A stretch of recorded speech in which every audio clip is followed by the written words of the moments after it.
Hey, making good people defenseless does not make bad people harmless. It's not gun control, it's victim disarmament. Yes, it is. Help us fight back and become a member of San Diego County Gun Owners. We make activism easy, so join now. Go to stcgo.org/join and sign up as a member. Together, we will win. Okay, Yeah, I haven't looked at the itinerary yet, but are we going to talk about the Newsom-DeSantis debate on Thursday on Fox? We can. What are your thoughts on it? Oh, we have to watch it. You have to watch it. Wait. When did it? I'm a little behind. I know, because you don't watch TV. I don't watch TV. I'll have to rent you one. So it already happened, or it's No, happening? it's going to be this Thursday, and everybody wants to know what questions Hannity is going to ask. Oh, wait. This is a debate between the governor Newsom of Florida and the governor of California. They're just debating? That's all they're doing. They're not running for... Nope. This is just the... Well, it's because the Thrilla Newsom... not Manila. It's the Thrilla in the villas. Manila. Well, villas. because Newsom slammed DeSantis. Yeah. And DeSantis... Wait, Newsom slammed DeSantis? Yeah, he was saying how terrible Florida is and why are all these Californians moving there. And he said, we're way better here. We have a better state. So DeSantis says, oh, yeah, how about if we debate that? I got to tell you, Which one? Newsom. I'm not, okay, I really try to be good. And I think I am good about not insulting people I disagree with. Right. I think I'm pretty good. You are. I think I'm really good at being able to see both sides and bring it down and go, look, this is just two people who disagree. Here's the root, That being said, Newsom is a textbook sociopath. Yes. I'm not kidding. Yes. Like, he is a true sociopath. By the way, Lee from Gunfighter Tacticals here. Welcome. Hello. How are you, brother? I'm good. How about you? He's I'm got a new fantastic. adventure coming out. We're going to talk to him about it. But I wanted to introduce, because what are your thoughts? You laughed at when I said Newsom's a sociopath. Oh, I mean, that's been obvious for how many years now? Since he got into office. It's crazy how bad he's ruining California. Yeah. Well, here's the one that and I'm going to send an email to Hannity, and I'm going to tell him, you have to ask him, because Newsom says the reason our gas prices are so high is because the gas companies are gouging us. No, it's not true. Why aren't they gouging the other 49 I was just going to say, states? the gas companies in California, right? Yeah. Just those ones. Just the ones in California. Yeah, right. So, I mean, but if I'm telling you, if Hannity softballs this debate, or if they're, I'm just going to go. Okay, so I hope he doesn't softball it, but I hope he keeps it relevant. I hope he keeps it. I hope it's right down the center. Yeah. Like, I hope he does. I hope it doesn't turn into him beating up on. I don't think he will. But I hope that he's strong on both of them. This is such an opportunity to not be biased. To just say, hey, here's some legit things you've actually screwed up. You know what I mean? I hope he does that. Yeah. And if you live in California, I don't care if you're like the right or the left. If you don't like Fox, I don't care. If you're in California, you need to watch this debate only to find out who's going to show their true colors. Well, one of the things I hate about debates is how everyone talks over each other. So I hope that Sean Hannity is able to control that. Well, if that happens, it's because they'll hit him with a cattle prod. Oh, for sure. Because he talks over everybody. Everyone. Well, we were just talking a couple of weeks ago. We were talking about the Young Turks, which is a far left wing. I don't know if it's a podcast or a YouTube channel. I think it's a little bit of both. Yeah. And there's a woman on there named Anna Kasparian who's way left wing. Right. Like way left wing. Zero ability to like see the other side or analyze or whatever. That being said, she's actually very intelligent. And but she just has very, very, very, very strong beliefs. She's just wrong about them all. So Reagan said that. He said something about it's not that Democrats don't know anything. It's just that everything they know is wrong. Anyway. I like that. She went off on Newsom a couple of weeks ago. I was just kind of, flipping through. Yeah, I was just kind of flipping through YouTube, and I don't remember why I even clicked on it, but it was about an 8-minute undressing of Newsom from her. And she was just, she at one point even said that the failures of Newsom in California have made her question and rethink her own progressive and left wing. Wow. That's how bad it is. Well, I'm hearing it too. I'm hearing it from a lot of other left wingers. I think what's happening is Newsom tried to do some things that was trying to appeal to the right wing so he can get those extra votes for his presidential race, and thus it's actually hurting the progressive side even more, and they're not even supporting him as much now anymore because of that. So, By the way, the homeless is coming back to San Francisco. The bus is almost there. Yeah. The Chinese left, so they're letting the homeless Well, they took them crap away. on the streets. Yeah. They're bringing it back. God, that city. We need to call it like the formerly great San Francisco. You know how when like a politician gets forced out of office, they call it like, disgraced former mayor.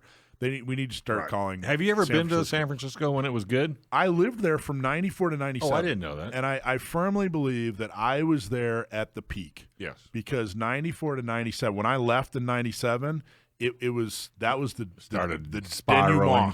denouement. It was starting to, it fell off the cliff. And then I went back there on vacation a couple times.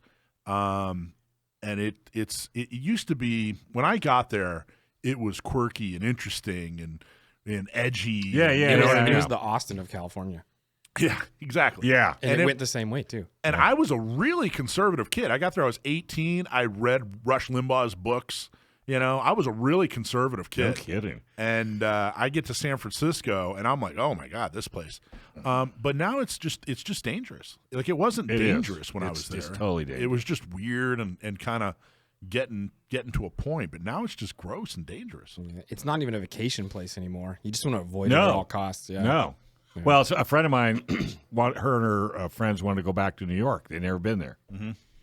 And, hotels are stupid. Yeah. And everybody, she says, but everybody keeps telling me not to go, not to go, not to go. Well, listen to your friends, because it's not the New York it used to be. Yeah. Very all sad. these cities, L.A., San Francisco, Chicago.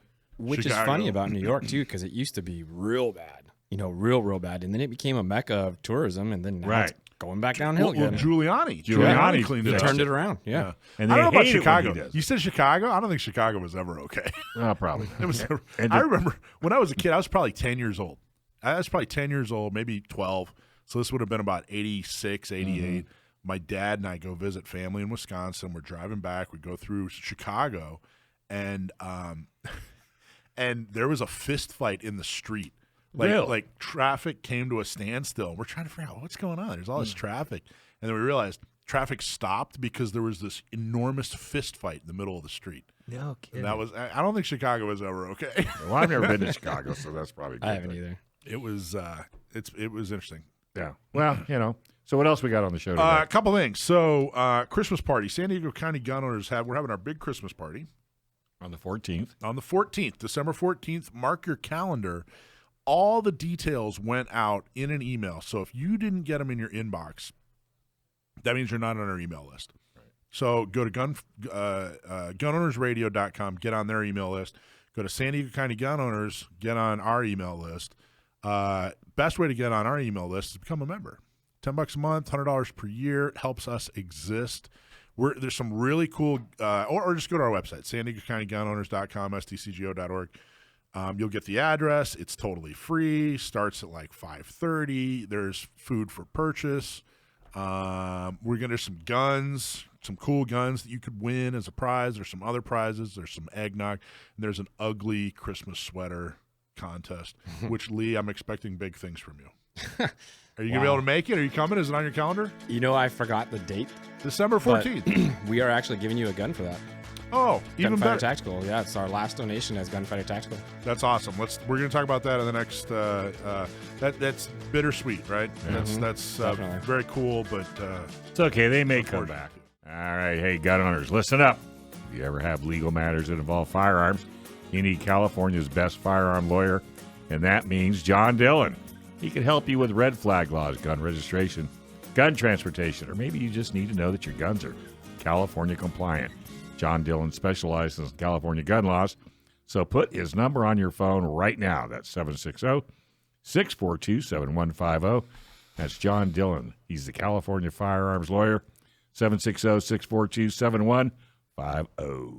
So I got to tell you, probably my favorite gun shop. In fact, the gun shop I've talked about most often when I talk to people about what a gun shop should be, and just my favorite gun shop. They don't just give great customer service. They don't just sell great products, but they actually created a community. And it was, and they did it, I think, honestly, better than anybody else. I like the educational aspect of it. They did that too. And that was Gunfighter Tactical. And the good news is that we just heard that at our Christmas party, you could possibly be the winner of a custom Gunfighter Tactical firearm that we're going to get Lee to talk about, which is very, very cool.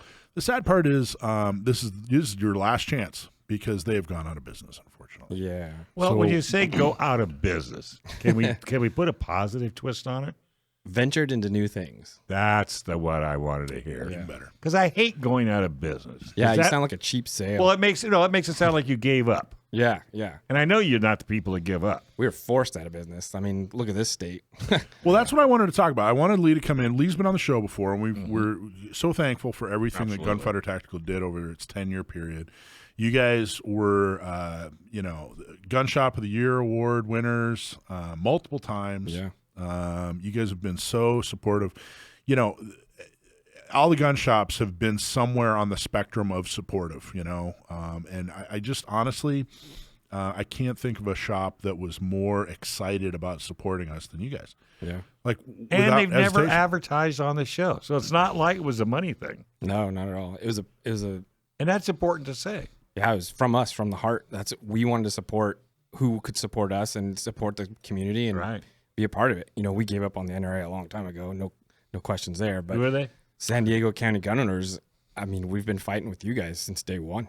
Side by side. And you're going to continue to fight. Oh, yeah, absolutely. So talk about, first off, let's so what gun could people possibly win? Yeah, I heard it's a BB gun. We actually had one of those that we Cerakoted and broke, so it's not that one. It was an experiment. BB guns don't come apart and go back together like the real guns. Cerakoted BB gun. But it's a Glock 19. Nice. It's got a optics cut. It's got an optic on it. It's Cerakoted by us. It's laser stippled. It's a pretty rad gun. Sweet, yeah. That's awesome. You guys, I did a number of things for you guys, but I think my favorite thing that I did is I have a Glock 30. Mm-hmm. Remember what you did for my 30? Yeah. It was because you can't really get a short frame. You can't get a short frame in California, can you? A Glock 30 short frame. The SF? Yeah. Can you get it? I think you can get the slim frame, but not the short or some. It's some weird thing. Something. Anyway, I had the standard. 2000. It was 2007 when I got it, which I love it. Yeah. Absolutely love it.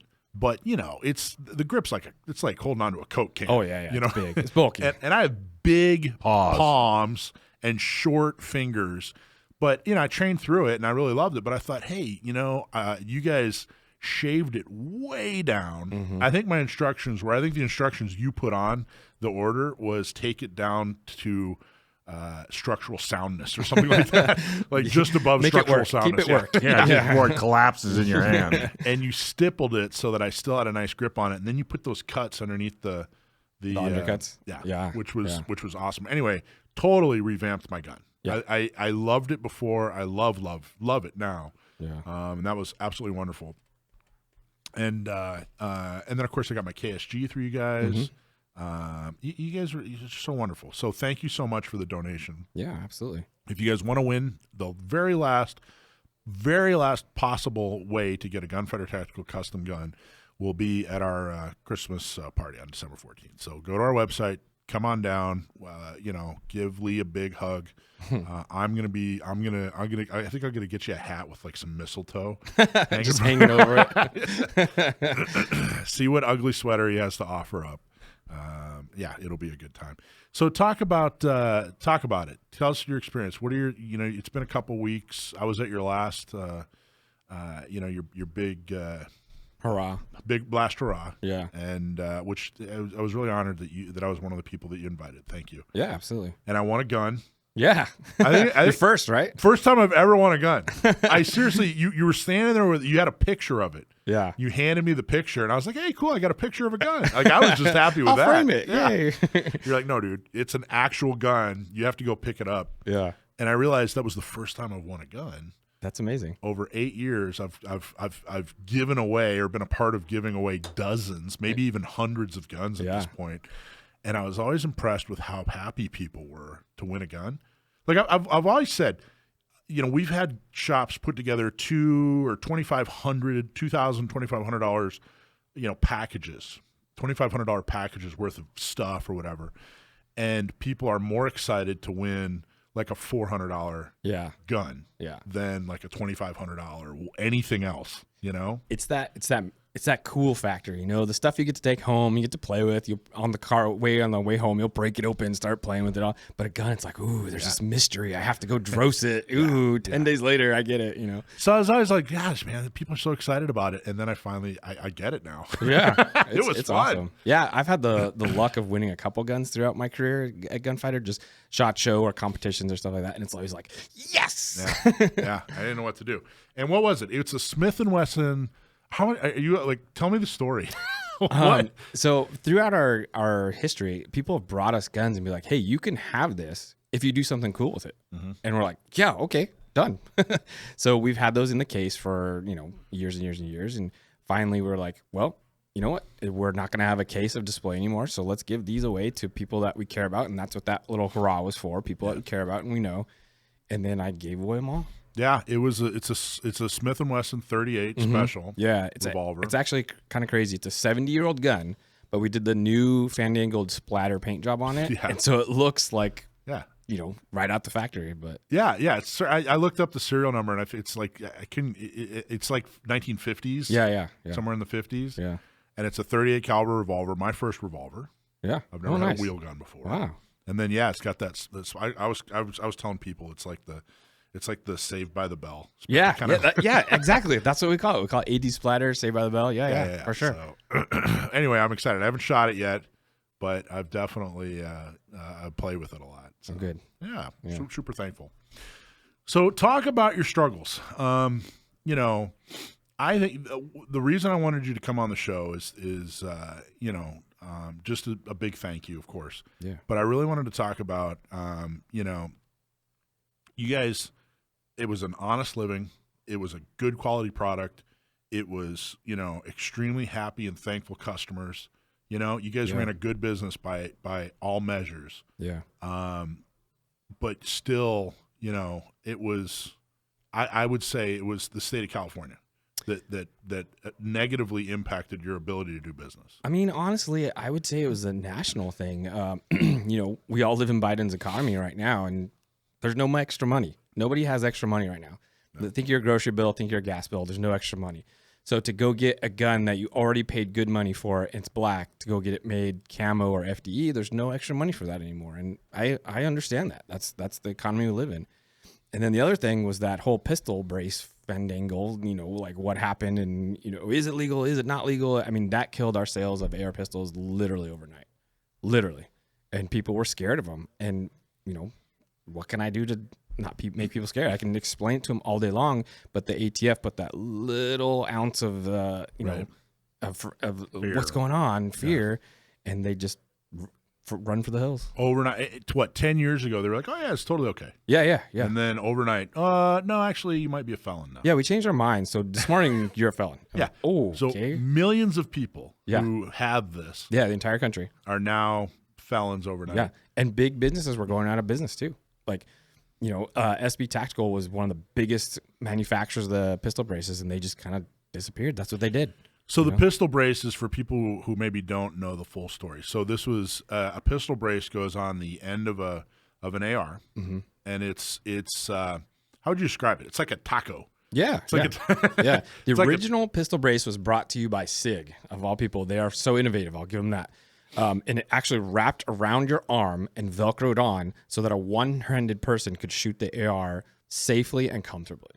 That's what the original pistol brace was for. Yeah. And does that make sense, Dave? You follow what he's saying? No, totally. It was a good idea, and that took off. And from then on, other companies modified the design a little bit, made it a little bit more comfortable, cheaper. The original ones were all rubber and really heavy and really, really just not good. Sweaty. Yeah. Just gross. And then they decided that, oh no, this is because you could possibly shoulder this thing. Yeah. You could possibly put it on your shoulder and use it like a regular rifle. Yeah.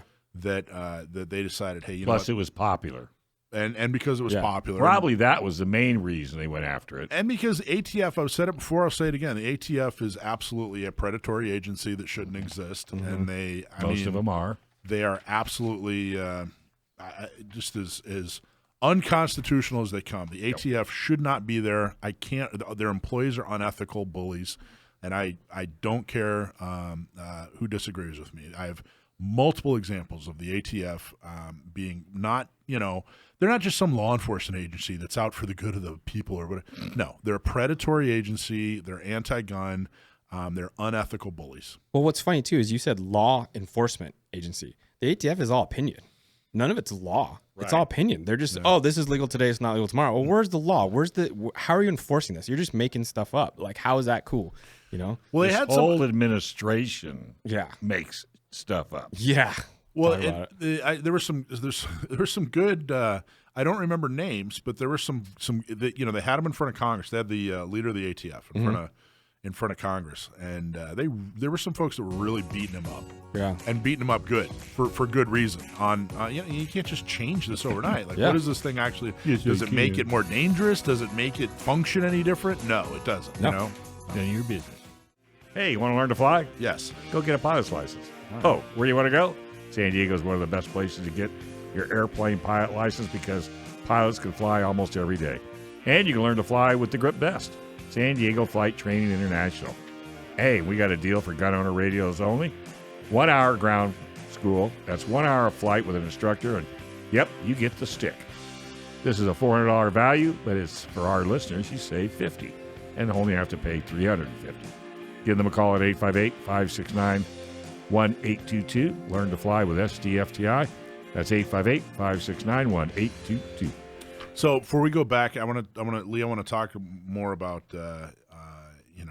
your thoughts on basically what should happen in California and how things can be improved. But before that, Dave, what were you reading? Well, and this could be a plug. If you're a Tucker Carlson fan, you need to order Ship of Fools. It's his book. Yeah, and it's basically just a story of really the true story of how money changes everything. And the Sierra Club is, used to be the nemesis of anybody off-roading. They still are, really. They're always trying to close deserts. Yep. Well, and they used to be just dead against immigration. Isn't that funny? So the Sierra Club was totally against immigration. Like, just shut the borders down. Don't have people traipsing all over the place. Couldn't stand it. They were trampling all over the place. Sierra Club, which is a total left-wing organization now. So left-wing, you wouldn't believe it. And it's just amazing what $200 million will do. So where do they – tell us about the $200 million. Well, there's a philanthropist in Denver who was who was a real strong advocate for open borders. And he just couldn't figure out how to, so he felt the only way he could do it was to get one of these large groups to back him. So he gave the Sierra Club $200 million to change their. And then Sierra Club changed their opinion on night and day. Now they're open board. Which, why would I guess I can kind of get why the Sierra Club would oppose any kind of immigration if you're traipsing over all the flowers. Exactly. I guess that's kind of, but for the most part. Why would they have an opinion on immigration? Yeah, how is it relevant to what they do? Well, not at all. Well, because they knew $200 million. Well, now they have 200 million reasons. I mean, I'd change my mind for that much. But then again, too, they knew that the administration wanted to open up the borders, and that went against their core value of keeping the United States pristine. I get to say, it's one thing I'm really adamant about, and I'm very proud of with San Diego County Gun Owners is we are Second Amendment only. We don't weigh in on other things. I was watching over the weekend a clip from what's the girl from what's her name? Greta Thunberg. Oh yeah, you know what I'm talking about? I don't even waste my time. The environmentalist. Yeah, global warming chick. Yeah. So she was doing this rally. It was like a pro-Palestinian, anti-Israel rally. Mm-hmm. And I'm going, wait a minute. And it was like this environmentalist rally where Stay in your lane. Yeah, I'm like, wait a minute, what's going on? But the interesting thing is some guy jumps up on stage, walks over, rips the mic out of her hand, and says, look, I'm here for an environmentalist rally. What do you guys do? You should not be talking about Hamas and Palestinians and Israel. I'm here for environmentalist reasons. Did she cry? No, but they all started chanting some anti-Israeli chant or whatever. But I just thought that was so fascinating. Yeah, it is really interesting. I've definitely noticed People are getting fed up with this garbage. But I mean, for as long as I've been doing this, I've definitely noticed that, like, for example, there really isn't an LGBT lobby here in San Diego. It's not really an LGBT lobby. What it is it's a Democrat lobby, and they use the LGBT community to get Democrats elected. Exactly. They're not pro-LGBT. Now they are, but that's not what they really are. They see them as an asset, not an actual place. That's exactly. it. They went into the LGBT community and said, we're going to get Democrats elected. We're going to make sure that this community. Now, I got to tell you, Republicans made that easy. You know, they made that easy for them to reach out to the LGBT community, but they're not really LGBT activists. They're otherwise. Why, the LGBT community in San Diego doesn't like Carl DeMaio. And he's a little on the LBGT. He's been openly G for forever, as long as he's been on air. And he was actually the first congressional. Let's see, he was the first congressional candidate to. I guess he was holding hands with his partner Jonathan in a commercial. He's the first person to ever run for Congress and do that. I don't really know how to, like, a display of affection or whatever. I don't know how to do hands. And he's the first one ever to do that. He's clearly a political leader. He's clearly a political leader, and they hate him. And the reason they don't like him is because he's not a Democrat and his views are right of center. That's right. They are not LGBT. They're just Democrats. That's right. And no one can say that about San Diego County gun owners. I got to tell you, well, no one can say that we're here just to elect Republicans or just to what. It's far from the truth. So I had a person that I'm not going to say who he or she was. But they came to me, and I thought it was an interesting comment that the right and the left is like good cop, bad cop. They're not for either one. They have an agenda. It's down the middle, but it's not Republican and it's not Democrat. The Republican and Democrats are actually working together to an end goal. Because you never see the Republicans battle go up against the Democrats at all, right? If you stop and think about it. You never say that again? You never see the Republicans? The Republicans, if the Democrats say something or do something or have a rally or burn stuff down, you never see the Republicans come in Congress or the Senate and fight back. Yeah. Well, they do tend to be. I think it's something we talked about. I think Republicans do a horrible job of messaging. That's why they're both on the same program. They're on the same team. But you remember a bad cop, good cop? Yeah. I come in and I rough you up a little bit, and then Lee comes in. Now everything is You're saying Republicans, they're like in cahoots? Yes. Oh, God. I don't think that's that. higher level thinking than I'm ready for. I think I got to tell you, that's way smarter than any politician, just about any politician. Oh, well, there is that. I never even thought of it that way. I wish they had the ability to be well, nobody that organized intelligent ever gets into politics. Let's just put it that way. I know my buddy Leo always says that he never votes for somebody who is running for the best job they've ever had.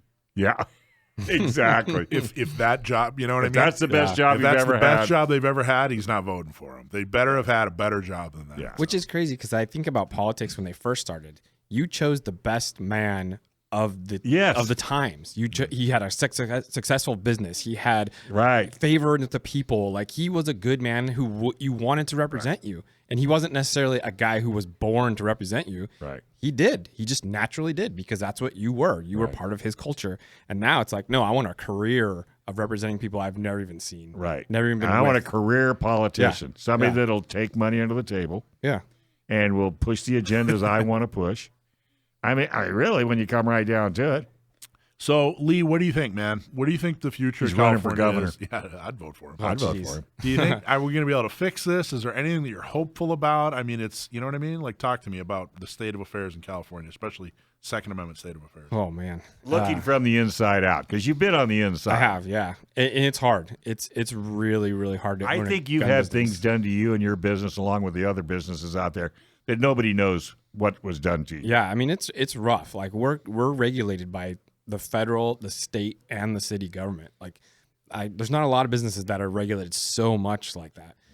It's hard, man. It's hard. It's expensive. It's incredibly expensive. I know, and it's kind of rolled downhill. Our federal license was the cheapest and our city license was the most. And it's like, they can control you that way. You know, they can say, well, yeah, you can be a gun shop in San Diego, but you're going to pay X amount of dollars. It's like, well, geez, so much for a startup company. You know, I'm going to need financial backing just to do this. Well, I had a friend of mine, he used to be an advertiser on the gun show, and he moved into a new building, put his alarm system in. Mm-hmm. Police showed up. They says, where's your alarm system? Well, it's right here. Well, that's not our alarm system. Yeah, you have to pay for an alarm permit. And if you don't, we will not come to your business 100%. if the alarm goes off. Yeah, you have to pay to have an alarm. Isn't that extortion? Yeah, absolutely. It's insane. I'm not the sharpest pencil Well, in the box. and the permit he's talking about that's so expensive is basically they say, look, you're this risky, horrible business that costs the city money because we have to overregulate you. That's why. Right. And it's the same permit that like a massage parlor. Yeah. You know, like a, you know. Well, look at a liquor license. Massage parlor, But, quote unquote. yeah. And what else? They're like all like the sin businesses, Yeah, basically. what do they call them? The guilty tax. you know? Yeah. Yeah, but Like- look, but and look it's like, at wait a minute, you Look at guys are, look at a liquor license. Let's say you wanted to open up Gunfighter Bar. Which would be cool. A That would liquor be cool. license is what? $250,000? I don't even know. Yeah. It's about $250,000 for what? For what? And then you're taxed. Literally just to be able to do what you want to do. That's it. Hello? That's all you're paying for. What they never talked about is the fact that gun shops, are part of. You guys were part of the solution. Mm-hmm. You guys were the front Right. lines of many of the problems. If a criminal came in and tried to buy a gun, you guys stopped them. You Yeah. guys reported. If somebody came in and said, "Hey, here's a gun. I want to sell it to you or whatever," you guys were the ones to find out whether or not it was stolen. Yeah. You know what I mean? Yeah. You guys were solving problems. You Yeah. guys were the front lines. You guys weren't causing problems. Yeah. Like how come you guys didn't get paid for all the Well, I'll tell you what, there's no roster on buying guns off the streets. Funny You know? thing. Yeah, right. We have to follow the rules because we're law abiding. But we've had that argument with them, and they just get all indignant. And they get. Yeah. But to me, if they were to just say, "All right, Lee, as long as you follow all the rules and regulations, go ahead and open a shop." Yeah. That's How all you easy need would to that do. be? And then, of course, if there's fees, to transfer, they still they won't make as much money. Yeah. But just think of a happier business, happier employees. It makes no sense how they do it. What was your favorite part about running the shop? Closing the door at 5. No, actually, there's plenty of times we stayed later to help people. It was honestly the interaction, the Right. teaching of my passion, the teaching of like people would come in with their first handgun, and I'd be like, well, let's talk. Like maybe you don't need this and this. Maybe you just need that. Like teaching the passion of what I'm so familiar with and I'm so ingrained in. I go home and study this on my own just because it's what I do, and teaching people about that and just being a part of it. And People still ask me questions like, what would you use for home defense? What would you use for this? What would you use for that? And it's just because that's my thing, right? So it was really cool to be a part of that, getting it out there, and getting it into people's hands and functionally and safely and getting them training and getting them different things. It's just a really cool part to be a part of. Let's talk about what you're doing next when we come back in the next segment. Yeah, exactly. Kind of like being the car guy. If you come up and ask me what's the best car to get, then I ask you 10 questions before Yeah. I tell you what car to get. Absolutely. It's the same thing. It's all about service. Yeah. Hey, Riverside and San Bernardino. Even with the Bruin case, the gun grabbers are getting more desperate. So let's face it, all these laws dismiss only the people that would use a gun to defend themselves. Fight back and do something to defend your Second Amendment right. Join Inland Empire Gun Owners right now. We're growing the 2A community and are getting more pro 2A officials elected. Membership is only $10 per month, and joining is real easy. Just go to iegunowners.com/join. So Lee from Gunfighter Tactical, what's next, man? What are you launching next, or what's your next endeavor? Sure. Well, Morgan is part of the crew. He is at now Clothy Gunsmithing. Nice. So I want to plug that because he's a great gunsmith and you need to go get that custom work still done. Has with he him. has he got a shop? Yeah, well, yeah, it's Clothy in Santee, El Cajon. I yeah, think? it's like it's right on the it's right. It's like Lakeside Santee, right there. Yeah. What's it called? Clothy and Sons. Oh, okay. Yeah. Sounds like clothes.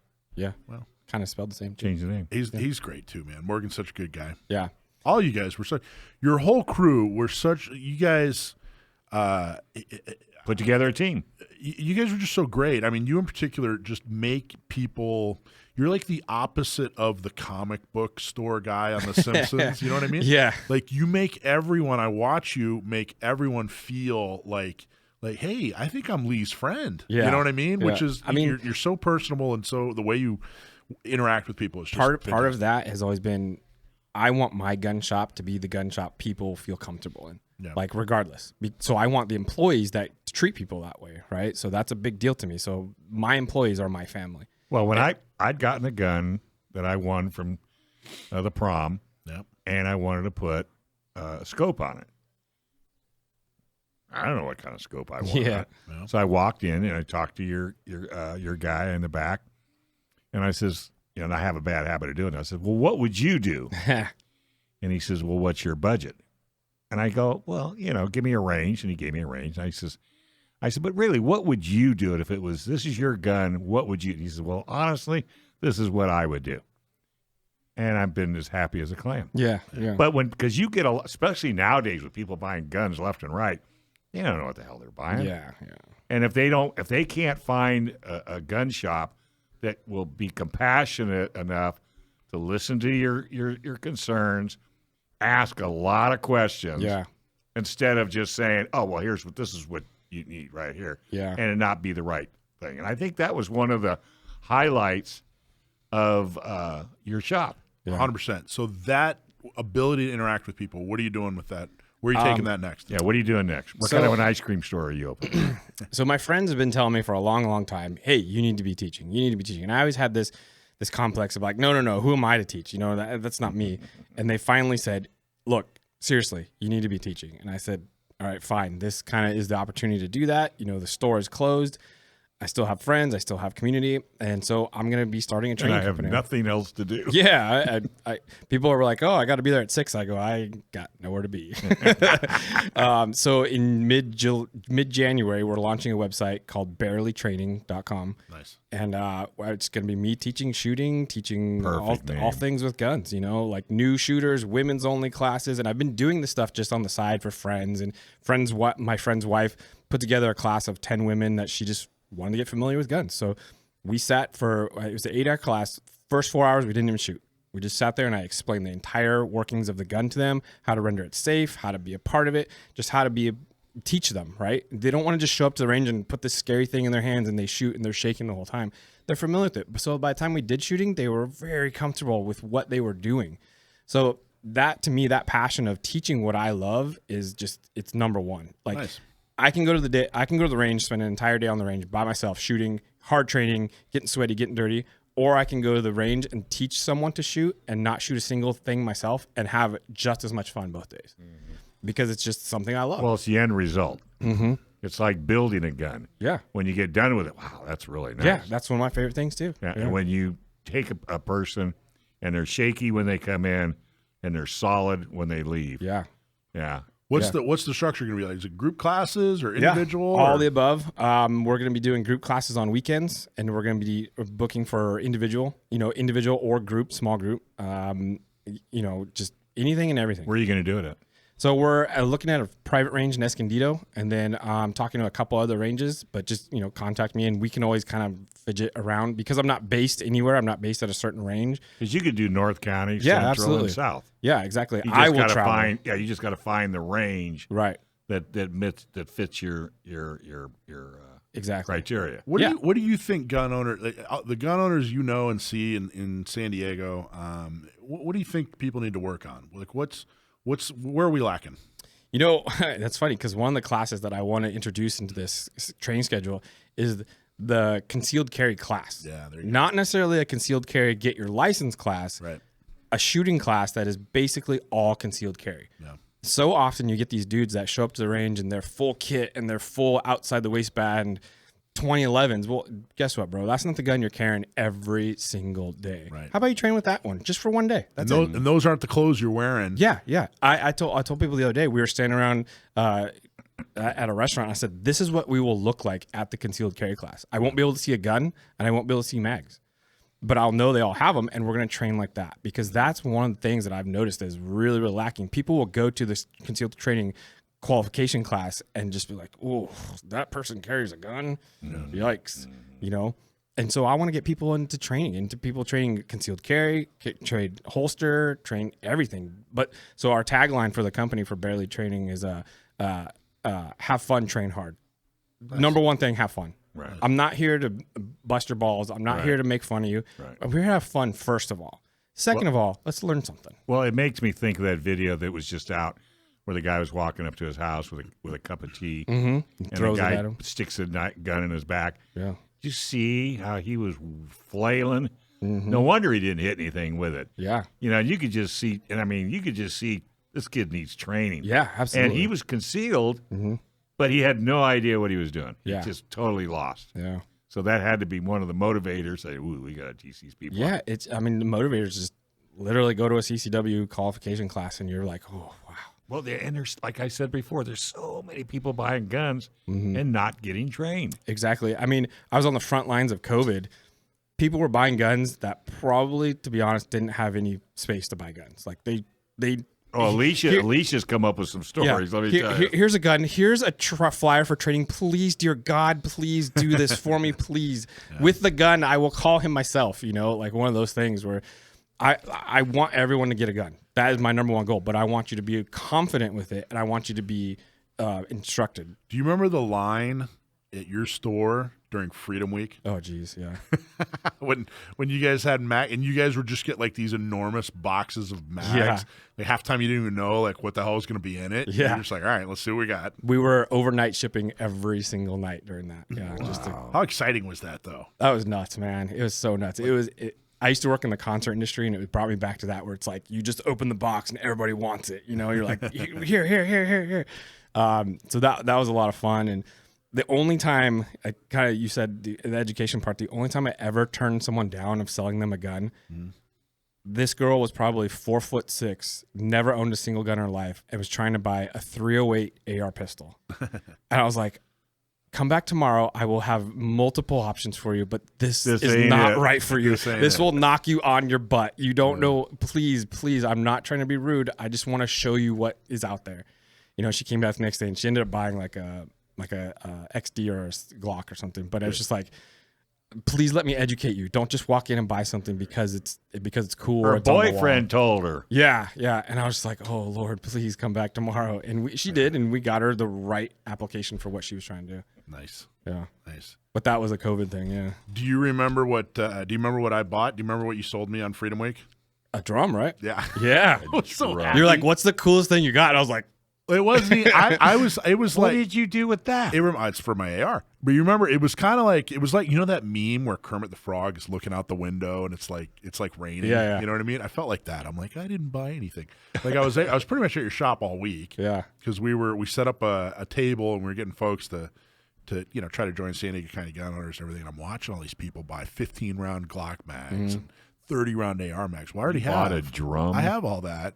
And I'm like, and I'm like, this is like the last day. I'm like, I wasn't able to buy any because I have, because I have it as all legal. What am I going to do? And it was like like a Christmas story. Where like I think you were just like, hey, go behind the piano. It was like, the last box up. You said something happened, like that 60-round mat or the 60-round drum, like showed up and it wasn't supposed to show up or whatever. You didn't, I don't know. But it was like the last thing you guys had. I mean, our distributors were going crazy that week too because California alone sucked all the magazines out of the entire country. Oh, I would bet. So they were putting the wrong labels on the wrong boxes. So we would have an order in front of us, like, hey, this is what we ordered last night. We'd open the box and be like, well, I guess we're selling what we got. Yeah. So stuff would just show up. You weren't even getting what you ordered. No. So I got a 60-round drum for my AR. Yeah. You got somebody to carry it? Well, and then I was all happy. I'm like jumping up and down. And Lee's like, dude, that's one mag change. Yeah, that's a good point. and your barrel is going to melt. No, not my barrel. Because they installed it. Yeah. Your barrel. It was Daniel Defense barrel. Oh, your yeah. barrel is good. You guys pretty much, you rebuilt my AR multiple times. Yeah. You sold me my 60-round drum. You redid my Glock. You sold me my KSG. You guys did a bunch for me, man. Yeah. And they never lost a spring. Well, maybe we just found another one. No, hey, he told us this story almost the first week we've done radio together. how he was home working on his. It was a 1911. It was actually my wife at the time, her 1911. Yeah, and he took it apart. Bing! And never seen it again. That spring is still somewhere in the universe. And he figured, don't worry, honey, you don't need that spring. This thing will work. That spring is in orbit over Santee somewhere. The abyss of springs. And I've never forgotten that. That's the greatest story. That and washing his gun under the sink, but that's another story. Yeah. Oh, wow.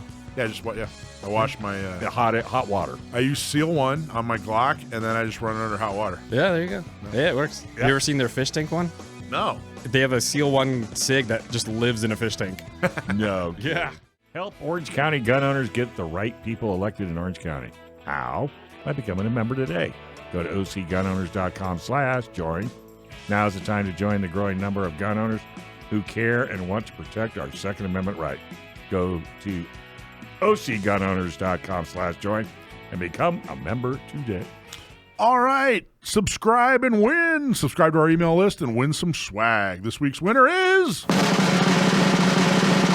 Victor Elkind. Lee liked that. Victor, congratulations. Email prizes@gunownersradio.com to claim your T-shirt or your hat. And our new hat is very, very cool. Some people say that's a victory. Victor. Jeez. I mean, you haven't even been a dad for a year, and you're already neck deep in the dad jokes. Yes, victory for Victor. So subscribe and win. All you got to do is go to our go to gunownersradio.com and subscribe to our email list. One of the things you definitely want to pay attention to is the first weekend of March. It looks like it's going to be a gun show and symposium that we're going to be a big part of here in, it's actually in the Mission Valley area right here in San Diego. So new and improved, even bigger and better. It's going to be a really, really great gun show. You went to the gun show, didn't you? I did. Yeah. Not bad, right? Yeah, it was fun. Yeah. It was cool. It was funny to see a lot of people there. It's same good old gun show vibe. You know, it's cool. Yeah. Well, it's going to be even bigger and better now. Nice. The new, I don't know how much I want to talk about the new venue because we got to sign the contract still. Oh, yeah. So let's sign the contract. But it looks like the new venue is going to be very, very cool. Nice. And it looks like we're going to have movie night on Saturday night after the gun show. Yeah, that's cool. That'll be a big party. Yeah. And then we'll have the symposium. We'll have all the speakers and everything. I think first off, it's getting bigger and better. A lot of people came and they were like, it's pretty good. And we see where you're going with it. And I can't thank you guys enough. Everybody who came and just said, hey, I just wanted to support. Yeah, I just came down here to support. Thank you so much. Just wanted to buy a ticket. Wanted to, hear some speakers. I just wanted to support the what you guys are trying to do. Thank you guys so much. And because of that support, we're able to do something bigger and better. And we're going to continue to be able to do that. So thank you. A couple people complained, though. It drives me crazy, Lee. Oh, please. People complain about everything. I know. You know what drives me nuts is the people, they complain about your business or whatever. Right. And you're like, well, who's this person? I'd like to see who this is. And they have 4 reviews and they're all 1 star. Like, clearly you have a thing. Yeah, clearly you're just a miserable person. Yeah. Well, there's this saying I really like. Somebody told me once that you're never criticized by somebody doing more than you. Mm-hmm. You know what I mean? Yeah, absolutely. So somebody that's accomplishing more, doing somebody that's actually doing something in life, Yeah. they're not the ones criticizing. Yeah, absolutely. It's all the criticism comes from somebody sitting on their couch doing nothing. But we got a lot of positive feedback, and like I said, because of those people that are supportive, because of those people that said, "Hey, I just want to try to grow this thing," it's going to be bigger and better and even more funner. So that'll be very cool. More funner. Hey, so we got a couple of new handguns. I'm glad you're in the studio, Lee. Yeah. By the way, what's your website for Barely? Barelytraining.com. Barelytraining.com. Yeah. Okay, Barely, BEAR, Barely Yes. Training. Bears and the bear. Nice. Over the last several years, I've just been kind of around bears a lot. And I've been getting into bears. So yeah, you harvested a black bear in Alaska, right? Yeah. About a year ago. What'd you do with that bad boy? Honestly, the pelt is in a box in my living room because I don't know what to do with it. I know what to do with it. You got to make a carpet. Yeah. Put it right in front of your fireplace. It's carpeted. And then I'm coming over with my camera. Yeah, absolutely. The skull was in the shop for a long time, and the meat was delicious. So I did multiple things. What did you do with the meat? Ate it. You ate it. What do But you I mean, mean, but it was like same cuts as generally as like a cow? Or? No, so I just did the back straps, and the thing with bear, because of trichinosis, you really got to cook it. There's no medium rare bear. Like it's got to be well done. I don't even know what trichinosis is. What is that? It's a really bad disease that you can eat. Yeah, just anything, any predator that eats other animals has it basically in their meat. Jeez. So you got to really cook it. And so the first time I was like, oh, I don't know what to do. So I grilled it, and that was a bad idea. Cooking anything on a grill to done is gross. Yeah. So the next time I smoked it, and that was actually good because it retained the moisture. It stayed nice, and it was really good. Stew it, maybe? Yeah, a lot of people do stew because bear's real rich. It's a really rich meat, so a lot of people stew it because you don't need a lot to give it that good flavor. What'd you use to harvest your bear? A 4570, a Henry. Really? Yeah. Wow. I always wanted to get a Henry. Yeah. What range were you? It was about 60 yards. Wow. What was it like seeing a bear at 60 yards? Coming at you? The first time scared the bejesus out of me. But a couple bears later, after I shot one the next night, we saw a grizzly, and that really scared me because They're crazy. they're huge. Big. Yeah. I didn't see one in the wild, but when I went to Alaska, there was like this bear experience or whatever. I don't know. Yeah. And it was a paper factory. So they had these enormous like cisterns, like they were like 60 yards in diameter, like huge. So you're standing looking down about 30 feet at this enclosure that they made for these bears. They planted a bunch of trees. They actually put a pond in the middle of it. Oh wow! And they had 4 grizzly bears, 3 or 4, and so you could go and check out these bears. And the guy in Alaska, I guess grizzlies frequently abandon their cubs. I guess that's pretty common. So he finds these abandoned cubs, and that's how he gets these bears. Yeah. So you're there, and you're like, oh my God, these things are so much bigger. Yeah. Than I thought. Yeah. You know what I mean? Like they're so much bigger than you can imagine. And then 2 of them got into a fight, and that, like the hair on the back of my neck was standing up. That I remember kind of thinking to myself, well, I don't know why, like they're big, but I don't know if I'm afraid of a bear. Like this isn't that scary. And then they got into a fight. Have you looked at their paws?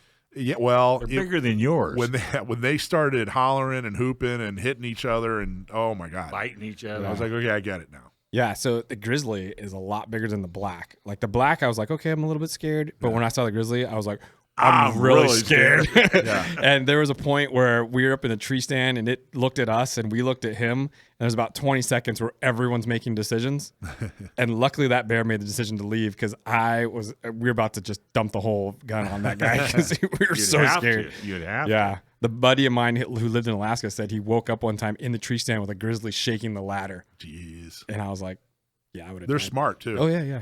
I saw a picture too of a bear who had like it was kind of like mange, so it lost all its hair. Yeah. A hairless bear just looks like a freaking demon. Yeah. Like they look so evil. I mean, their claws are fingers. Huge. Yeah. Enormous. Yeah. So 4570. I think that's what I have an old Colt Army. Isn't that what 4570 is right? Yeah, it's an old caliber, Yeah. Yeah. That's cool. What made you go with a Henry in 4570? I was like, okay, I'm going to Alaska to shoot a bear. I need something iconic. I'm not going to take like a Remington 700. Cool. It's a nice gun. Don't get me wrong, but I wanted something like, this is a big trip to me. I wanted something iconic. I wanted something just classic. And I was like, a lever gun. Got to be a lever gun. That's cool. And man. 4570 is like shooting a cannon, How did that feel? Exhilarating. At first I was nervous and excited, and then when I actually did it, and it was just Take him with one shot. yeah. Dropped him. Yeah. No, I didn't drop him. He ran a little bit, like 20 yards, and then just that feeling, and then seeing him laying there as we walked up to him and be like, oh my God. You better not jump. You better not jump Like up. I'm holding the gun like this, just pointing it at him, like, oh my gosh, if he jumps, I'm dead. So before we go to break, a couple of guns are on the roster now, right? Yeah. SIG 365. Yep. Right? Yep. Hellcat. Yep. Springfield Hellcat. The XDM Elite. XDM Elite. Uh-huh. This is awesome. Yeah. Did you ever think you'd see the day? I told someone the other day, I was like, this roster thing is bizarre because like these guns would never even imagine are on there now. It's like, it's just blowing my mind. Because of what happened is because of the lawsuit, the state even sees how ridiculous the microstamping is. Yeah. And so they're not fighting that part. Because it's technology that doesn't exist. Don't feel bad. Newsom's way more upset or more nervous than you are. Hey, Not Me is for women, by women, and is designed to help women with training purchasing a gun and getting a concealed carry permit. And guess what? It's free. If you are a woman or if you know a woman who needs help, have her sign up and we'll give her the help she needs. Just go to notmesd.org. Notmesd.org, and I need more cards. And don't forget that Tuesday, it's Giving Tuesday. So help support the Not Me program by going to notmeca.org, and make a donation so that we can support the program. I need to get a hold of Desi because I am out of cards. Yep. I heard you pitching. We were walking by. I pitch every woman. I know. you were pitching Not Me for sure. Because I think every woman should at least know about the program. And really, I tell them too, I said, I just want you to know there's a good chance you'll become a ambassador. So just be ready. Right. All right, so one thing we want to do a few shows on. We want to do a few segments over the course of, I don't know, probably a few weeks. I think I really want to talk about this subject. And I'm glad you're here to talk about this because your shop. Well, it'll make sense in a minute. We want to talk about if you're a pro Second Amendment advocate, if you're somebody that really truly spends their time and energy and effort. I'm not just talking about somebody who, says, oh, yeah, Second Amendment supported me. I'm talking about an advocate. You're somebody that supports the organizations. You read about it. You volunteer your time. It's something that's important to you. If you're a Second Amendment advocate in the community, how pro law enforcement should you be? Ooh. And what does that mean? What does it mean to be pro law enforcement? Are we back the blue if you're pro Second Amendment or something else? And we started talking about it last week, and we want to do a few segments on it. And I know, like Gunfighter Tactical, you guys had a policy that you got a little criticism on and a lot of praise on. Yeah. And that was? No off-roster guns to law enforcement. That's right. Because in California, there were pistols you still can't buy. Correct. Unless you're an employee of the government, right? I.e., law enforcement, right? And okay. you guys, why was that? Why is it that you believe that way? Basically, when you walk into my shop, you're a citizen of the state. Okay. End of story. You don't have any special privileges in here. We're all citizens. We're all on the same page. Gotcha. So you basically said it's not fair. Yeah, it's not. And don't get me wrong. If you need a gun for your job should provide that gun. That's the way it is. Isn't that crazy that they don't? Well, they do. But if you're coming in just to buy an off-roster gun because you can, well, I mean, that's not really fair. So you walked in as a citizen, not as a law enforcement officer. Very good. Right? You walked in as a California citizen. And so if you want that changed, why don't you help the rest of the citizens get that changed? Mm-hmm. I got to tell you, we had at the last gun show, I got an email from somebody who's a retired law enforcement, and he said, "Hey, I wasn't able to carry concealed. Mm-hmm. I think you guys should change that." And I said, "I agree with you. We definitely want, to be able to carry, but it was actually the venue. It wasn't us. It was the venue who said no concealed carry. I email the venue and say, hey, help us put a little perspective on the venue. Don't complain to us. It wasn't our rule." So he copied me on the email he wrote, and he said, "Hey, I'm former law enforcement," which I didn't know at the time when I was talking to him. He said, "I'm retired law enforcement, and therefore I should be able to carry." And he made the case, and it was actually a very well written email. And I said, "Whoa, actually, wait a minute." And I emailed him, and I said, we should have talked more about it. Should have given you the details. But I got to tell you, even if the venue comes back and says only law enforcement can carry, we're not going to allow it. Either everybody or no one. Mm-hmm. No, absolutely. And this guy melted down on me, like absolutely teed off on me. Ripped you a new one. And I just left it alone. I didn't respond. But I'm just like, hey, that's the way it is. We're nobody, nobody's a little more equal than everyone else. Yeah. And he went off on, hey, danger, and I could get attacked and whatever, blah, blah, blah. Yeah, well, we all could. So he was former law enforcement, so he's retired. not even current? Yeah, retired. So that's even more of a case. Well, what gives you the right to have better protection than me? You're a citizen, bro. So let me read this. Let's talk about this. And by the way, I don't think this is – I want to have a more nuanced conversation as these progress. It's not pro or against. Last week we really kind of defined, what does it mean to be pro-law enforcement? There are definitely situations where everyone should be pro-law enforcement, Second Amendment or not. But I think there are definitely situations where it's like, wait. We need to draw a line here, Like I said, there's nobody that's more equal than the rest of us. Well, isn't that what from 1984, right? Yeah, Some George people a little Orwell. more. Exactly. Yeah. All right. So this article, to pressure law-breaking gun dealers, California cities want police to shop elsewhere. Leaders in San Diego, Oakland, and San Francisco hope the effort will incentivize better practices across the gun industry. 3 of California's major cities are moving to impose new restrictions on firearms purchased by police. The strategy is aimed at preventing millions of taxpayer dollars from going to gun dealers who have broken the law and could be fueling the black market for firearms. The measures being considered by San Diego, Oakland, and San Francisco aim to stop local law enforcement agencies from buying guns or ammunition from dealers who were cited for serious legal violations during inspections.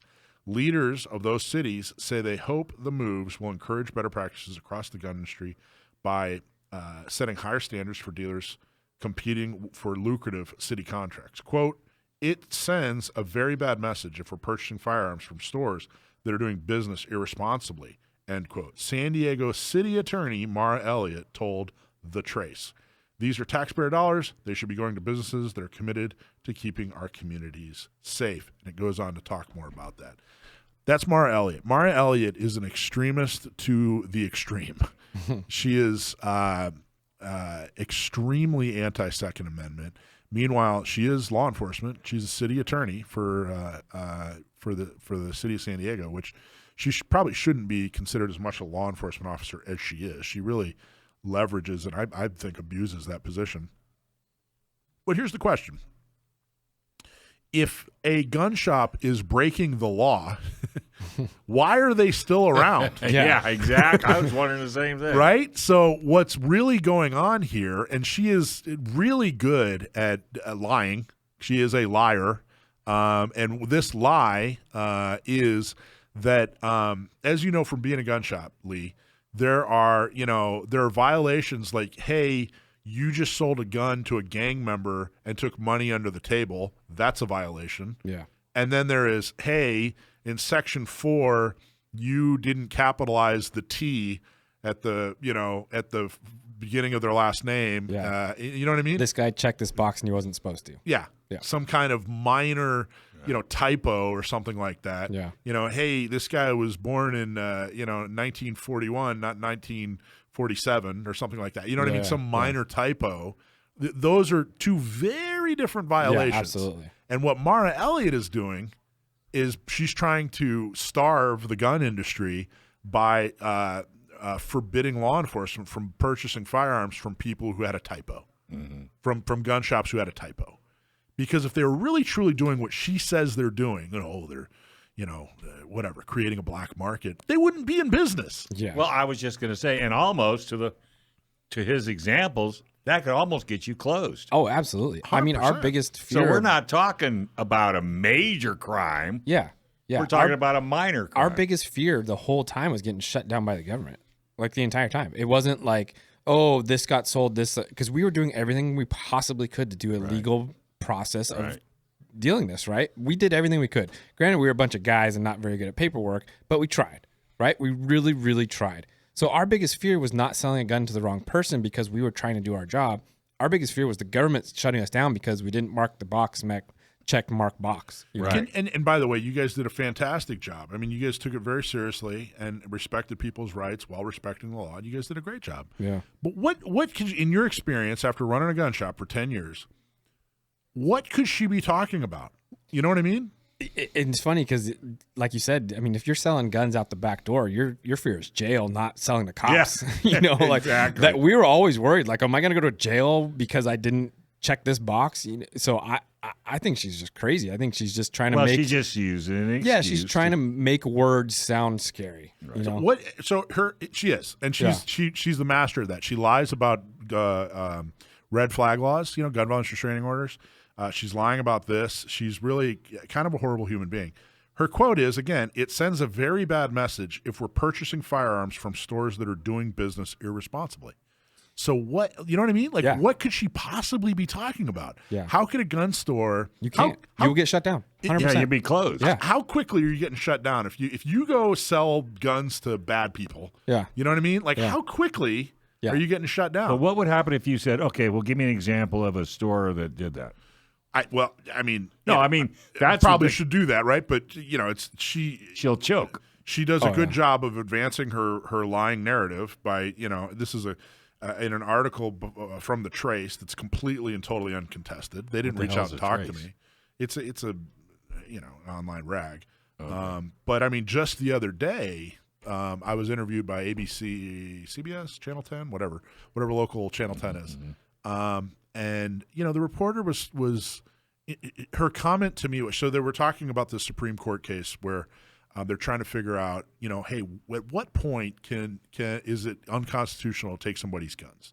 At what point in a crime, where they've been accused of a crime, they're being investigated for a crime, or they've been convicted of a crime. Like, at what point in that process is it unconstitutional to take their guns? Is really kind of the essence of the case. And she interviewed Mara first, this reporter. The reporter did a fantastic job.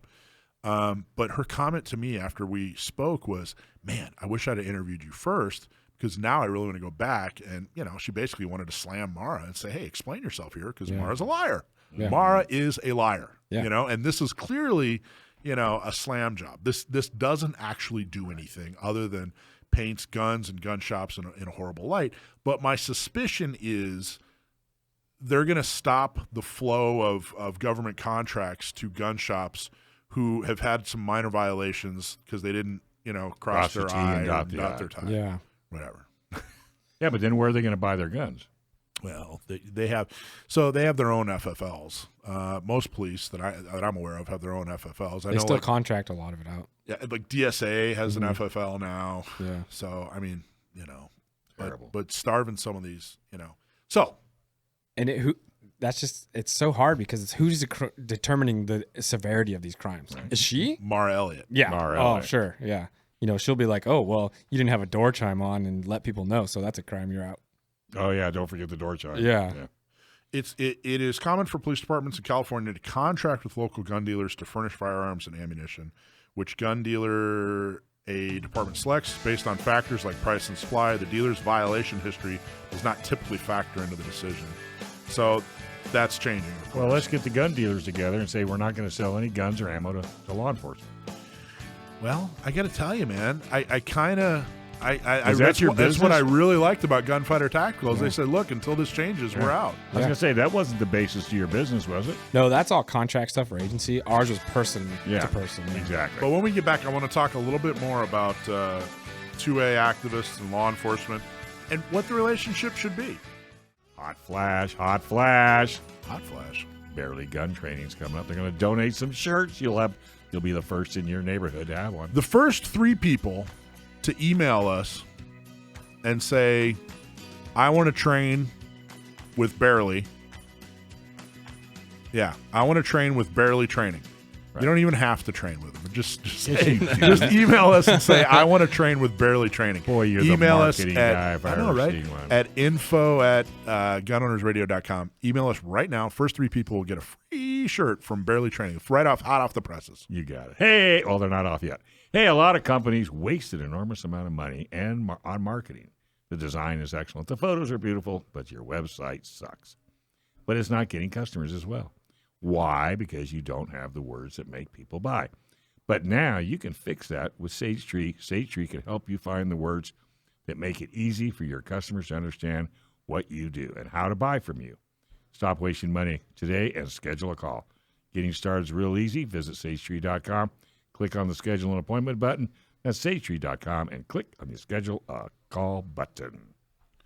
So, I think it's an important topic, and I think that really the gist of what we're talking about here when it comes to law enforcement and Second Amendment activists.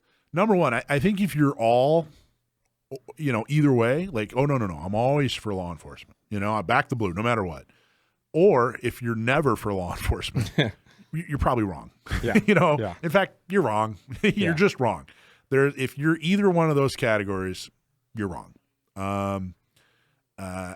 But so then, it brings up the question, well, then where's the line? Where should you be for and where should you be against?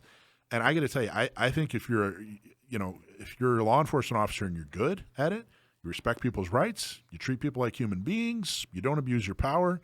I got to tell you, man, I think that you're damn near a superhero. But, anything short of that, because they have so much responsibility, because they have so much power, because they have so much ability to ruin somebody's life and take away and abuse your freedoms, they're held to a higher standard.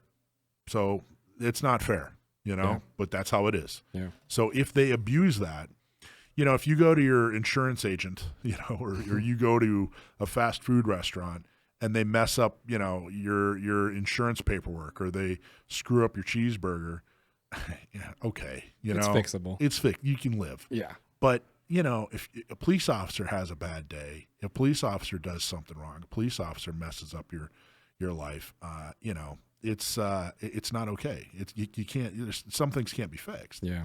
And so that person, even though, hey, look, everybody messes up at their job. Yeah, but you know what? This is a job where you can't mess up, or if you do, it can't be that bad. So I guess what I'm saying is, good cops are great. Yeah. And below average cops are horrible. Mm-hmm. Is kind of where I'm standing there. I think the stance of a 2A person on cops is critical thinking. Like we lack that so much in this country these days. Like you said, a good cop is a great person and they deserve to be praised. A bad cop is not. It's just simple. Like bad laws and bad people do not deserve praise. End of story.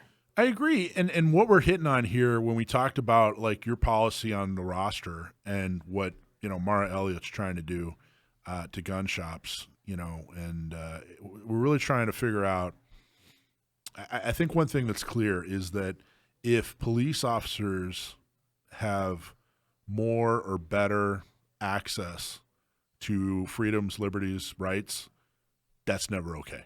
Yeah. I can't really think of a scenario where that's okay. Yeah. But particularly when it comes to the Second Amendment. I mean, can they break the speed limit? Yeah, if they're in pursuit of a suspect, something like that. Yeah. But if they're not, then no. You can't. So that's one thing. But when it comes to access to your ability to keep and bear arms, yeah, it's not okay. Yeah. I don't back the Blues' ability to own guns that we can't own, to carry guns where we can't carry. I don't. And this is kind of this was kind of an internal squabble, right? You got cops against cops, but really they're trying to turn it against the shops are really the target. Mara Elliott is targeting gun shops, but she's kind of abusing cops. I'm sure these cops don't agree with this policy. I don't know yet either, but I'm sure they don't agree that they want to be able to buy where they want to buy. But I don't think that they should have better access to the roster, guns on the roster. I don't think they should have access to, what California considers assault weapons. Yeah. I don't think that, that's okay. I mean, part of our policy was like, if you need that stuff on duty, fine, get it from your department, Yeah. But once you get off duty, you're a citizen. You're a California citizen just like me. So help me fight for our rights as citizens, like why wouldn't you want that? And that they just, I'm entitled. Oh, wait, I'm sorry. Back up. What was that word? Entitled. Okay. Gotcha. Yeah. I'm just not comfortable with the idea. They're like, well, gee, I'm never off duty. I always carry. Therefore I get a Hellcat. Yeah. Or I get Hellcat's on the roster now, but whatever. I get a Gen 5 clock, Yeah. I get one because I'm always on duty. I'm always carrying, I always have my badge. It doesn't cut it. No. That doesn't cut it. And I would just really like to see some level of support from law enforcement and their unions and their associations. Now, SB2, they're completely against, which I'm thrilled. Now, they're against it because they're like, look, we don't want to enforce it. Yeah. Okay, fine. Yeah. I don't care why you're against it, just as long as you're against it. Yeah. I wish they'd stand up and say, hey, this is unconstitutional and extremist and but whatever. They're against it. They don't support it. Okay, great. That's great. But that's unusual. The assault weapons ban, law enforcement, all for it. Yeah. The roster originally, law enforcement was all for it. And I just don't think that you can be an intellectually honest Second Amendment supporter and activist and be a kind of a blind, back the blue pro law enforcement guy. I don't think that's possible. I think a lot of people kind of go, well, gee, I know, Fred, the cop, he's my neighbor and he's a good guy. Yeah. Okay, well, that's different. I'm sure Fred is a good guy and you guys are friends and you should support Fred. Yeah. He's your neighbor, he's your buddy. But that's not what we're talking about. Yeah. It's more of a high level. More of a high level. I mean, I have tons of cop friends. Like, I've known cop friends for a long time, and they're all great guys, and they all agree with me. But them by themselves, the only thing they can do is join SDCGO. Like, they can't do anything in their department. Which, by the way, I'd like to see a lot more of that. Yeah. I would say that the number of sheriff's deputies and SDPD that are members of San Diego County gun owners, pretty low. Really? It's a pretty low percentage. Prove me wrong. Email me and say, hey, I'm a cop and I'm an SDCGO member, and I will send you an apology and a hat. To be fair, within SDPD and the sheriff's department, there's probably not a lot of gun guys or gals, as you would say. I used to hear the quota of like there's 10% that are into guns, there's 80% that like know how to use them, and there's 10% that don't. Yeah, and so So I think we're fleshing this out. So we don't support cops when their policies make them freer and more able to exercise their Second Amendment rights, than the general population. Yeah. Right. We don't support them then. We do support cops when they do good things. Yeah. I think that we're kind of fleshing this out. What are the situations? We don't support cops when they support laws that negatively affect us. We do support them when they do. Yeah. And I think that being more intelligent about this. Weren't you a cop? A long time ago, I thought about that. Yeah. Okay. When I got out of the military, I was like, "Oh, cop seems like the best place to be," and because it's not the military, but it's the same thing, and I was wrong. I just remembered that. Yeah. So you never actually applied? No, I went through the academy, and then I realized all the politics that is in the military is 10 times worse in law enforcement, and I thought it'd be the other way around because it's a job you can get fired from, right? So I thought, the politics is out the door. Turns out, like, politics is huge in law enforcement. I mean, look at our sheriff. There's a D or an R behind their name, right? Not sheriff. That's it. So it's a big deal. Yeah, politics is huge in the law enforcement community. And there are a lot of federal, local law enforcement agents who are pro Second Amendment without question. But I think, like you said, we're looking at higher level. Like, what are the policies? Their departments and their associations support. The other thing I don't accept anymore is, they're doing their job. They got to just do their job. Okay, I guess that's true. They got to go do their job. But then I don't have to pretend they're pro Second Amendment either. Right. I don't got to do that. Yeah. If they, they can't out of one side of their mouth say, "Hey, well, I'm pro Second. You're talking about me. I'm pro Second Amendment," and then out of the other side of their mouth go, "Look, they're just doing their job." Yeah. Okay, all right, I get you. Do your job, but then I'm not going to just blanket categorize law enforcement as being pro Second Amendment and rely on the idea that they won't enforce bad laws. Yeah. Which is, I think, another thing that pro Second Amendment folks make a mistake. There will never be a time when your sheriff, your police chief, your deputies, there will never be a time when you can rely on law enforcement to not enforce bad laws. Oh, yeah. Yeah. That's not a solution. Yeah. You have to change the laws. You have to go to court. You have to go to the legislature. You have to, get the elected officials to change. It just never happen. Yeah. So you can't rely on someone not doing their job to make your day better. Yeah, and I don't think that's fair. And by the way, I think that's another way of me not criticizing law enforcement, but I think Second Amendment advocates, that is a way for us to support law enforcement by saying, hey, we can't rely on these guys to do that. Yeah. That's an unreasonable thing to ask. Yeah. These guys got to put bread on their table. Absolutely. They got to, act ethically. Mm-hmm. Their job is not to change the law. Their job is. So I think that's actually a way. It is not a criticism of law enforcement. It is a way for Second Amendment advocates to support law enforcement and say, hey, you know what? We get it. Go stop criminals. Do your thing. We're not going to rely on you to get rid of this stupid law. We're going to go get the right people elected. That's not their job. But help us change the law. please, at the very least. That I think we can criticize them for. I think we can criticize law enforcement for not being aggressive enough with helping us change the laws. Because if we change the law, it'd make their job easier. And right, and That is true. And it would. And SB2 is the perfect example of that. And I think we're going to talk to a lot of law enforcement experts going forward about how horrible SB2 is. But anyway, then there's politics. we're gonna. I do want to continue to have these discussions. Hopefully, it's interesting. It's interesting to me, but I think it's an intelligent thing to do to really kind of parse this out and figure it out. I didn't fall asleep. You're halfway there, brother. This And is. if you're not falling asleep, I it's an know. interesting show. I thought you'd say that. Hey, if you're a gun owner and if you ever need to use your gun to protect yourself or your loved ones, you need legal protection. Even if you do everything right, even if you're 100% justified, you should be prepared for the legal battle after your self-defense battle. We've seen it right here in San Diego where an innocent man showed his firearm to discourage a violent attacker. He just showed it. And he had to spend thousands of dollars in legal fees to restore his freedom and rights. That's why you need firearms legal protection.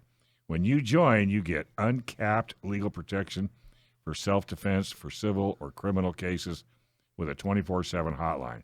Joining is real easy. Just go to firearmslegal.com, click on the Become a Member, use code GOR for a discount. Enjoy the peace of mind knowing that you are protected if you are ever involved in a self-defense incident. That's firearmslegal.com and use the code for a discount, GOR. All right. Everyone's favorite segment. Hey, Dave, check out Matt's boots. They unzip too. Did you guys plan that? You guys both have zippered boots? We're bad. What do you got? Mine laced like got- like I'm a caveman. What do you got, slippers? I got you beat. I got Velcro. You're not even that old. And polka dot socks. All right. Time for everybody's favorite segment, Stump My Nephew. We found out years ago that, how many years ago has it been now? We've been on 7 years? Yeah, 7. You know what I was thinking about? We've been on 7 years, Dave. You've only missed 2 shows in 7 years. That's it. That's I don't incredible. think I've ever missed. Well, it was 2 because I sat in. I was in that. I was seat out of town. for two, only 2 in 7 years. Not bad, huh? Not You bad. missed a lot. Yeah. Well, You and your dad are I'm always a out mover partying. and shaker, man. Well, that's true. You know? Okay. We found out years ago that my nephew is fantastic at trivia. So if you send us a gun trivia question and we read it on the air, and this is the first time he will have heard it, is when we read it to him on the air. He doesn't get to study it. He doesn't get to Google it. If we read your question, you get a hat or a shirt. If you stump my nephew, you get a cool special prize. Sam, you there? Yeah, how are you guys? Good, man. How are you? Can't complain. Now, do your shoes zip, tie, or Velcro currently? Mine have laces. Nice. Very good. Like a human being. He's a hardworking man. That's right. Okay, so Lee from Gunfighter Tactical is going to do your question. Go for it. So Peter from San Diego asks, "What is a touch hole?" What is a touch hole? What is a touch hole? It's not what you think. Peter from San Diego, thanks for writing in. And Lee, thanks for reading the question.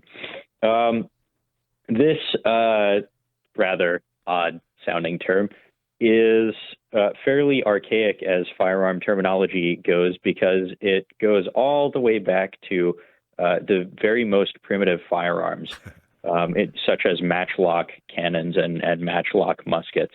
The touch hole is the hole in the breech through which some kind of ignition source is used to ignite the powder charge. So with like if you can imagine sort of a cartoon cannon, you see the little fuse burning down. The hole where the fuse goes into the gunpowder, that is the touch hole. I want you to know, Sam, that during the commercial break, Dave read the question and lit me up and said, because I said this is not his era. Yeah, lit me up. Doesn't like this era. Which, by the way, I didn't even pick the question. He just started but I yelling ripped him at me. for you anyway, since he is your uncle. And then, boom, you get it right. The touch hole is a small drilled hole in the barrel of a flintlock muzzleloader, usually near the muzzle end of the side or top of the barrel. It allows passage of the sparks from the flint hitting the frizzen. Is that how you pronounce that? Frizzen? Yeah. Yep. To ignite the gunpowder. The touch hole can become clogged with residue or debris. So it's important to regularly clean to ensure reliable function. A tool called a touch hole pick can be used to remove any obstructions from the clogged touch hole. So the moral of the story is you need to keep your touch hole clean. That's I guess that is a good. I guess that's a good moral. Well, it's the truth. That might be our next T-shirt. That's a daily moral. Yeah, That would be a good T-shirt. Yeah. keep your Always touch hole keep your clean. touch hole clean. Wow. Yeah, that needs to be the next T-shirt. Right Is that a after, great T-shirt? Hang on, I'm designing it right now. Gun Owners Radio. First, you got to get to work on it's pronounced Garand.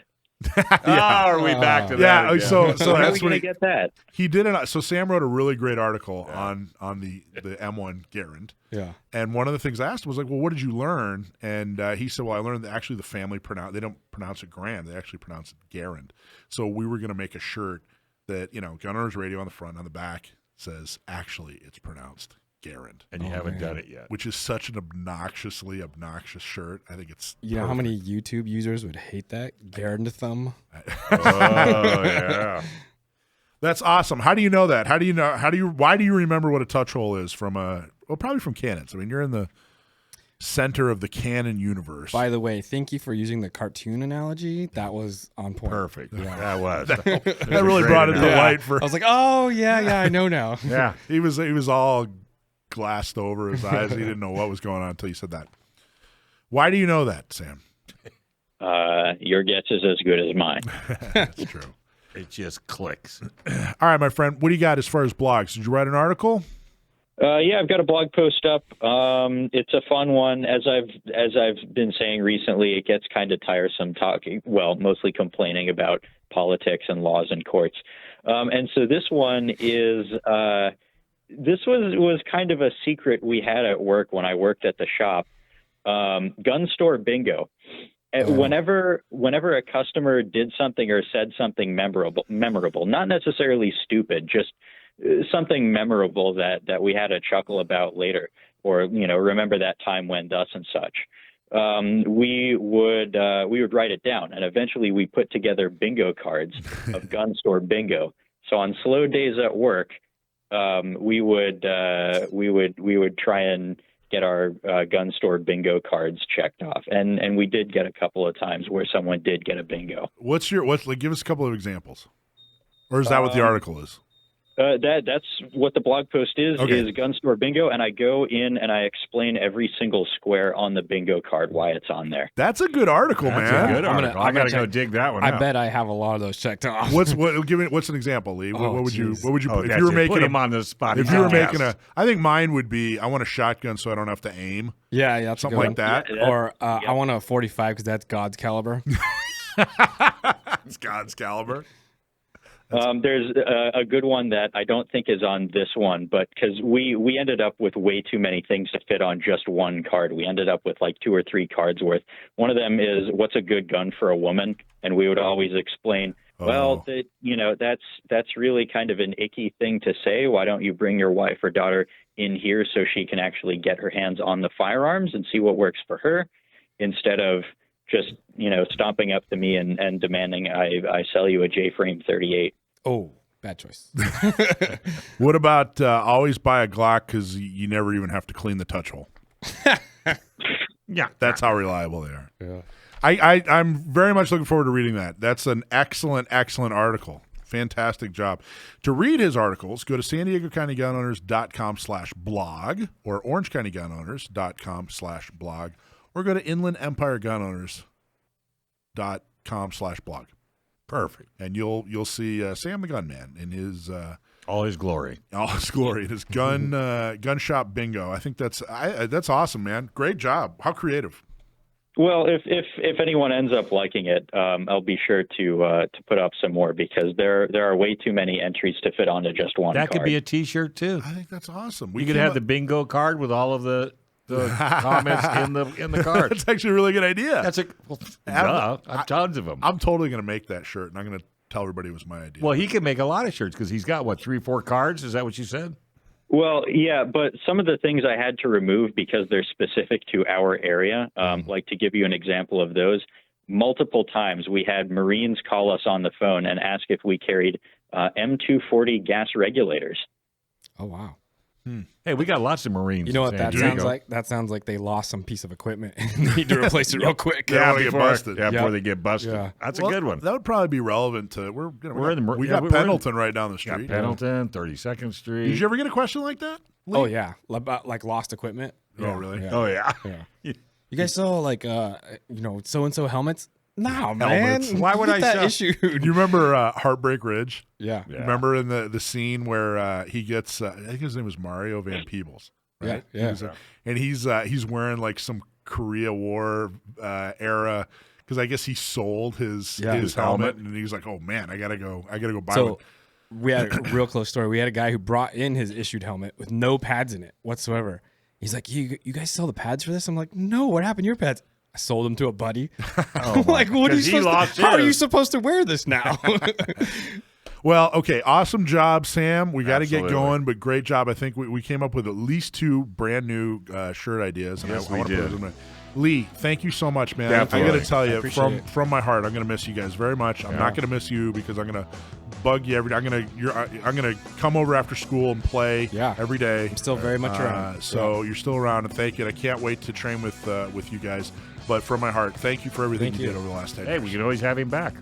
I think we should actually. I fun. think yeah. I'll be back. Yeah, It's been, absolutely. it's been a great threesome. Yeah. All right. And clean touch holes. That's right. Yes, indeedy. Clean your touch hole. I'll clean yours if you clean mine. Thanks for watching this episode from Gun Owners Radio. If you're watching mainstream media, you're not getting the truth about guns and the Second Amendment. Gun Owners Radio is the easiest way to stay on top of the Second Amendment fight, the fight for your self-defense rights. You can watch our live stream on YouTube every Sunday from 4 to 6 p.m. California time, or if you're in San Diego, AM 1170, FM 96.1, The Answer. We're also available on your favorite podcast platform. Just do a search for Gun Owners Radio and you'll find our show. Don't forget to support our sponsors. Click on the links in the show notes and support the businesses that support your Second Amendment rights. Like and subscribe to help defend and restore the Second Amendment, not just in California, but across the country.